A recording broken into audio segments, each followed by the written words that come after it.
तो यार welcome to 178th episode of नडी न्यूज। और भाई सच में इस वीक बहुत ही सारे अपडेट्स हैं, वर्ल्ड वॉर हल्क की अपकमिंग मूवी से लेकर सुपरमैन की नई कंट्रोवर्सी तक। इसलिए एज ऑलवेज कुछ मिस नहीं करना चाहते तो वीडियो एंड तक जरूर देखना।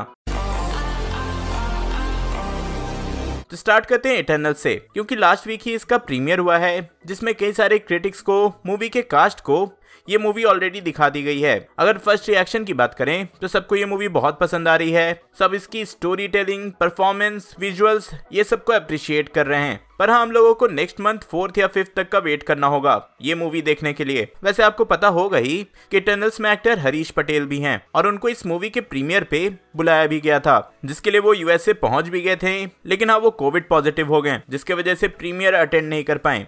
इस पे उन्होंने स्टेटमेंट भी दिया कि मार्वल स्टूडियोज ने उनके लिए सब कुछ अरेंज भी कर दिया था, लेकिन कोविड के चलते वो प्रीमियर पे नहीं जा पाए और अभी वो यूएसए में ही हैं और अपनी बेटी के घर पे रिकवर कर रहे हैं। तो हाँ यार, मे ही गेट वेल सून। वैसे एंजेलिना जॉली और डायरेक्टर क्लोई जॉ दोनों ने ही इटर्नल्स के सीक्वल को टीज किया है।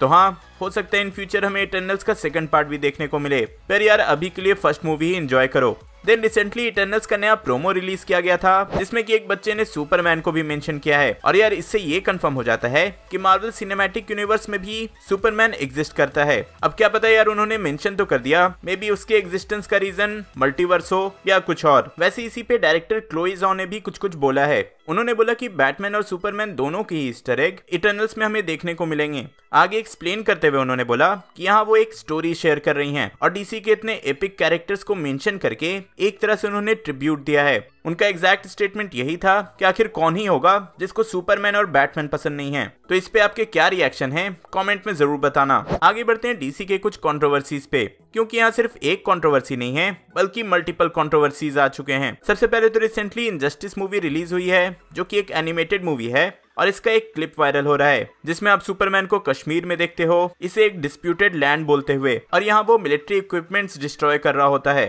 तो इस क्लिप के वायरल होने के बाद ट्विटर पे एंटी इंडिया सुपरमैन करके ट्रेंड होने लगा था। अब भाई मैं अपना अगर यहाँ पे पर्सनल ओपिनियन दूं तो मैं यही बोलूंगा कि यहाँ पे डीसी वालों की गलती है। मतलब कि जिन्होंने भी वो एनिमेटेड मूवीज बनाई हैं, उनको ये ध्यान रखना चाहिए कि सुपरमैन, बैटमैन ये सारे फेक कैरेक्टर्स हैं, एक मूवी कैरेक्टर्स हैं। तो ये जो भी कंट्रीज या सिटीज को मेंशन करें तो वो भी फेक होने चाहिए। ऑब्वियसली रियल वर्ल्ड से कोई स्टेट या कंट्रीज लेकर उस पे ये अपना प्रोपेगेंडा नहीं चला सकते, ऐसा इन्हें नहीं करना चाहिए था। लेकिन एट द सेम पॉइंट मेरे तरफ से ऑडियंस के लिए यही सजेशन है कि इन सारे बातों को ट्रेंड में लाकर और हाइप क्रिएट करने से इनका ही फायदा होता है। एक तरह से इन्होंने जिस मोटिव से ये सब किया होगा कि भाई मे बी इसके चलते कुछ कंट्रोवर्सी हो, मे बी इसके चलते कोई हाइप मिले, तो उस पॉइंट पे तो ये सक्सेसफुल हो गए। जिनको इनजस्टिस की मूवी के बारे में पता भी नहीं होगा वो भी अब जान चुके हैं। पर हाँ, मेरा सजेशन यही है कि इफ ये मूवी कैरेक्टर्स हैं, टू बी एग्जैक्ट ये फेक कैरेक्टर्स हैं, तो इनके लिए कंट्रीज, सिटीज ये सब भी फेक ही होने चाहिए। इफ रियल वर्ल्ड से उठाओगे तो भाई कंट्रोवर्सी तो होगी ही। इस पूरे सिचुएशन पे आपके क्या थॉट्स हैं, कमेंट में जरूर बताना। अब अगली कंट्रोवर्सी पे बढ़ते हैं, जो कि है बैट वुमेन से रिलेटेड। तो आपको याद होगा कि बैट वुमेन के सीजन 1 में रूबी रोज लीड रोल में थी, जिसके बाद सीजन 2 में उन्होंने कंटिन्यू नहीं किया था। रीजन उस टाइम तो अननोन थे, बट अभी उन्होंने ये रिवील किया कि वार्नर ब्रदर्स का जो वर्क कल्चर है, जो कि सेट पे बिहेवियर्स हैं, वो सब प्रोफेशनल नहीं है। बेसिकली वर्क कल्चर अच्छा नहीं है, इसलिए उन्होंने बैट वुमेन का रोल छोड़ दिया। अब इसी पे बात करते हुए इसके बाद वार्नर ब्रदर्स की तरफ से भी स्टेटमेंट आया। उन्होंने बोला कि जो कुछ भी रूबी रोज ने कंप्लेन किया था उन सब पे वो लोग काम किए थे और वर्क प्लेस के बिहेवियर को, वर्क कल्चर को बहुत ही ज्यादा इंप्रूव भी किया गया था, और वो भी सब कुछ रूबी रोज के अकॉर्डिंग। लेकिन उसके बाद भी उन्होंने सीजन 2 कंटिन्यू नहीं किया एंड बेसिकली ये मैटर प्राइवेटली क्लोज हो चुका था एंड सारे इश्यूज रिजॉल्व हो चुके थे। लेकिन रूबी रोज ने फिर से इस टॉपिक को बाहर निकाला है और फिर ये कंट्रोवर्सी भी यहीं पे नहीं रुकी है।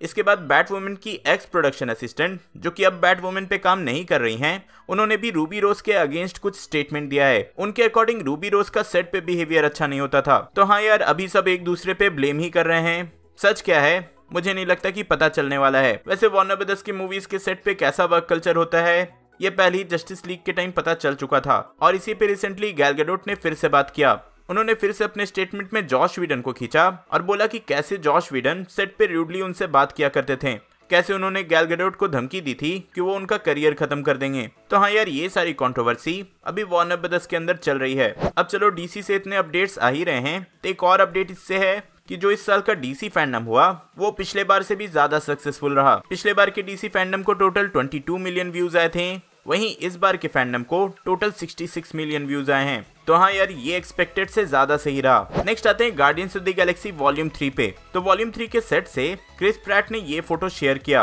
और इस फोटो के शेयर करने के बाद सब लोग गेस करने लगे कि guardians of the Galaxy volume 3 की शूटिंग स्टार्ट हो चुकी है। पर इस पे जेम्स गन ने कमेंट करते हुए कंफर्म कर दिया कि नहीं, अभी शूटिंग स्टार्ट नहीं हुई है, पर हाँ कई एक्टर्स सेट पे आ चुके हैं और विजिट कर चुके हैं। बट हाँ, शूटिंग भी बहुत जल्दी स्टार्ट होने वाली है। नेक्स्ट आते हैं वेनम 2 पे।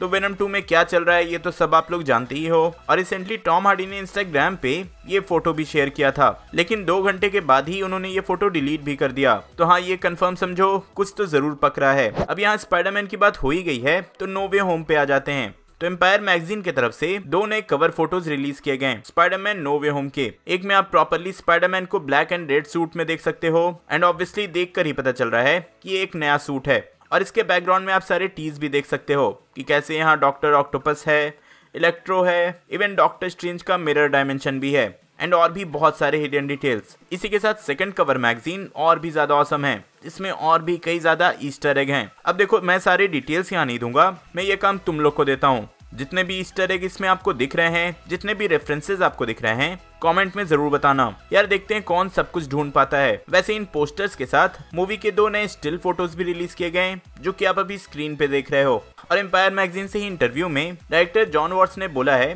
कि इस मूवी को स्पाइडरमैन नो वे होम से बेटर है कि स्पाइडरमैन एंड गेम बोलो। अब इससे ये मतलब नहीं है कि इस मूवी में कोई मरने वाला है या स्पाइडरमैन की फ्रेंचाइज एंड होने वाली है, बल्कि एक तरह से उन्होंने इस मूवी की एम्बिशन, इस मूवी के हाइप को लेकर कहा है कि हाँ, इस मूवी की जो हाइप क्रिएट हुई है वो एंड गेम से कम नहीं है। वैसे एक मर्चेंडाइज की लिस्टिंग से ये नया पोस्टर भी सामने आया है जिसमें सच में यार स्पाइडरमैन ऑसम लग रहा है। आपको कैसा लगा कमेंट में जरूर बताना। अब स्पाइडरमैन की बात हो ही रही है तो सोनी के स्पाइडरमैन यूनिवर्स की भी बात हो जाए तो यहाँ सोनी की तरफ से 2 अनअनाउंस्ड मूवीज के डेट रिलीज किए गए हैं जो कि स्पाइडरमैन की स्पिन ऑफ मूवी होगी। एक मूवी जून 23, 2023 में रिलीज होगी और एक मूवी अक्टूबर 6, 2023 में। तो हाँ, ये दोनों ही मूवी स्पाइडरमैन की स्पिन ऑफ होने वाली है, लेकिन कौन सी मूवी होगी अभी रिवील नहीं किया गया। अब रिलीज डेट की बात हुई है तो मार्वल स्टूडियोज ने कई सारे अपकमिंग एमसीयू मूवीज को डिले कर दिया है। मैं एक एक करके सबके बारे में बता देता हूँ। तो सबसे पहले एंटमैन 3 है जो कि पहले फरवरी 2023 में आने वाली थी, पर अब ये मूवी जुलाई 28, 2023 में आएगी। देन ब्लैक पैंथर 2 है जो कि जुलाई 2022 में आने वाली थी, पर अब नवंबर 2022 में आएगी। देन कैप्टन मार्वल 2 जो कि नवंबर 2022 को डिसाइडेड था, पर अब इसे डिले करके फरवरी 17, 2023 कर दिया गया। देन इसके बाद थॉर लव एंड थंडर है जो कि मई 2022 में आने वाली थी, पर अब इसे जुलाई 2022 में रिलीज किया जाएगा। एंड फाइनली डॉक्टर स्ट्रेंज 2 जो कि मार्च 25, 2022 में आने वाली थी, पर अब इसे मई 6, 2022 को रिलीज किया जाएगा। तो हाँ, एक मूवी के डिले के चलते बहुत सारी मूवीज डिले हो चुके हैं। नेक्स्ट एक र्यूमर है, तो र्यूमर के अकॉर्डिंग फैंटास्टिक 4 की मूवी और र्यूमर्ड नोवा की मूवी, इन दोनों की ही प्रोडक्शन 2023 से स्टार्ट हो जाएगी। तो हाँ, इफ इन पे 2023 से प्रोडक्शन स्टार्ट होती है तो अराउंड 2025 तक आप ये मूवी देख पाओगे। नेक्स्ट एक छोटा सा कास्टिंग अपडेट है थॉर लव एंड थंडर से, जहाँ एक्टर साइमन रसल को इसमें कास्ट किया गया है, लेकिन वो यहाँ किस रोल में दिखेंगे ये कंफर्म नहीं किया गया। नेक्स्ट मिस मार्वल के डिज्नी प्लस शो से मिस मार्वल का ये फर्स्ट लुक रिवील किया गया है जिसमें आप उसे उसके सुपर पावर्स का यूज करते देख सकते हो। फिर आर्मर वॉर्स की सीरीज आ रही है, ये तो सबको पता है, और इसका वर्किंग टाइटल रिवील कर दिया गया जो कि है रिगाटोनी। अब जिनको नहीं पता कि वर्किंग टाइटल क्या होता है तो यार बता दूं कि जनरली जितने भी मूवीज शूट होते हैं वो अपने रियल नाम से शूट नहीं होते हैं, बल्कि उन्हें एक वर्किंग टाइटल दिया जाता है जिससे कि डिटेल्स लीक ना हो। अब देखो, रिगाटोनी से टोनी की बात हुई है तो टोनी स्टार्क की तरफ से कुछ डिटेल्स आए हैं, Tony Stark as in Robert Downey junior की तरफ से। तो ऐसा रिवील किया गया कि आयरन मैन के रोल से पहले रॉबर्ट डॉनी जूनियर को डॉक्टर डूम का रोल ऑफर किया गया था। इसी के साथ बेनेडिक्ट कम्बरबैच को डॉक्टर स्ट्रेंज से पहले थॉर द डार्क वर्ल्ड में मैलेकिथ का रोल ऑफर किया गया था। तो हाँ यार, अच्छा हुआ इन्होंने ये रोल एक्सेप्ट नहीं किया, नहीं तो भाई एमसीयू कुछ अलग ही होता। अब आ जाते हैं एक मेजर र्यूमर पे, जहाँ ऐसे रिपोर्ट्स आए हैं कि world war Hulk comic series पे एक मूवी बनने वाली है जो कि एमसीयू का पार्ट होगी। तो हाँ, अगर ये र्यूमर सही हुआ तो लिटरली हमें वर्ल्ड वॉर हल्क पे एक प्रॉपर एक्शन मूवी मिलेगी। वैसे इस र्यूमर में कुछ और डिटेल्स भी आए हैं, जैसे कि वर्ल्ड वॉर हल्क मूवी की स्टोरी शी हल्क के सीरीज के बाद की होगी और शी हल्क एक तरह से इस मूवी को सेटअप करेगी, और साथ ही इस मूवी का प्रोडक्शन नेक्स्ट ईयर 2022 में स्टार्ट हो जाएगा। तो यार लेट्स होप सो कि जैसा वर्ल्ड वॉर हल्क कॉमिक्स में था वैसा ही कुछ हमें मूवी में देखने को मिले। फैंस का पॉपुलर डिमांड यही है। ये थे इस वीक के अपडेट्स, होप सो कि आप पूरी तरह से अपडेटेड हो गए होगे। इफ हाँ तो वीडियो लाइक करना, शेयर करना एंड एज ऑलवेज ऐसी अपडेट्स मिस नहीं करना चाहते तो चैनल को सब्सक्राइब करना। एमसीयू की टाइमलाइन सीरीज देखने के लिए ऊपर वाली वीडियो देखें एंड स्क्विड गेम का मेरा रिव्यू देखने के लिए नीचे वाली। मैं जल्दी और नई वीडियो लेकर आऊंगा। टिल देन बी देसी बी नर्ड।